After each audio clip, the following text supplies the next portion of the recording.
So this woman unalives her husband and then blames it on her own daughter. Now her name's Stacy, and one day Stacy falls in love and she gets married. But unfortunately, the guy dies of a heart attack. Then, about a year later, she finds love again when she meets this guy, David. And eventually, Stacy and David get married. And things, I guess, are going well. Until they're not. Because one day, Stacy and David get into a horrible fight. Like, it's really bad. Like, the fight lasts 7 hours. That bad. And David gets so mad, he eventually locks himself in their bedroom with a bottle of alcohol. Because he doesn't want to see anyone. So Stacy and the kids, they all go stay elsewhere to let David cool off. And 3 days go by, and David is still locked in the bedroom. And Stacy hasn't heard from him, so she calls 911 to have them go over there and do a wellness check. Police communications, can I help you? My husband didn't show up to work this morning. I don't know what's going on. So police and paramedics, they go there and they knock, but there's no response, so they end up kicking the bedroom door down, and that is where they find David on the bed, unalived. And they also find an empty bottle of antifreeze under the bed. And they see a glass of it on the nightstand next to a bottle of alcohol. So it looks like David just unalived himself with some antifreeze. And Stacy confirms that, yeah, he had been depressed. And it's unfortunate, but it looks like it's an open and shut case of suicide.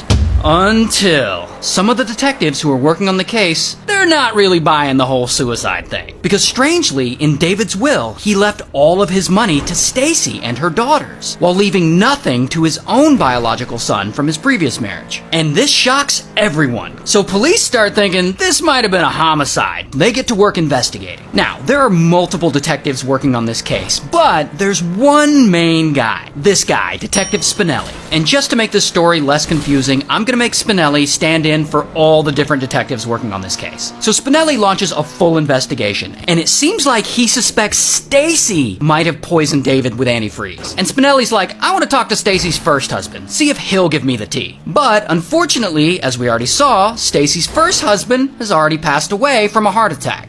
Or did he? So Spinelli's like, alright, that's weird. And he petitions the court to get first husband's body exhumed. And it takes a while, like 2 years go by, but they finally grant him permission. And so they exhume the body, and when the autopsy report comes back, first husband's insides are loaded with crystals, which is a telltale sign of antifreeze poisoning. And Spinelli's like, I knew it! This bitch killed both her husbands with antifreeze! So they bring Stacy in for questioning, and Spinelli doesn't really get much out of her. But he's not giving up. He goes out and he finds Stacy's daughter, who had just started college. And we'll just call her Daughter. So he goes to Daughter's college to talk to her, and he informs her that when her dad died all those years ago, it wasn't from a heart attack. He actually died from antifreeze poisoning. And Daughter like freaks out, like, what? Dad died of antifreeze poisoning? And she calls her mom. And Stacy's like, how dare the police harass you? But she's also like, hey, life is hard. Let's have a drink when you get home. So eventually Daughter goes home, and she and her mom, Stacy, end up having a drink together, which Stacy prepares. But then, after one drink, Daughter's suddenly tired, and she goes to bed. The next morning, Daughter's sister goes into the bedroom and finds her there in the bed,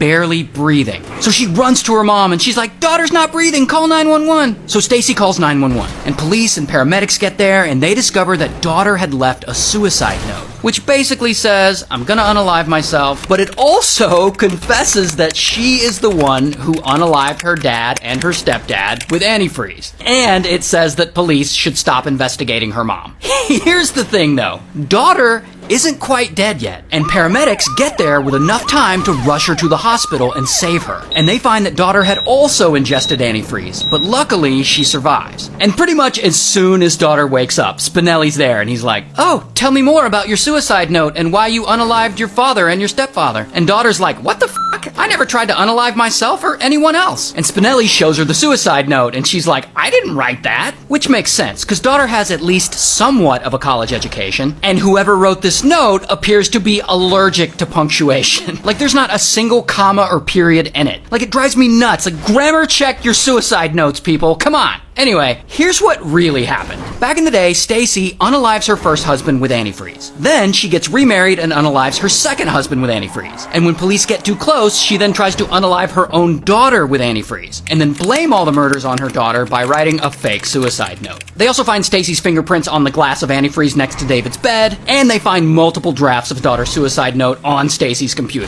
So police arrest her, here's her mugshot, they charge her with the murder of David and with the attempted murder of her daughter, but I guess they don't have enough evidence to charge her with her first husband's murder. Regardless, she's convicted and sentenced to just over 51 years in prison. And about 7 years into her sentence, she dies of a heart attack. Womp womp.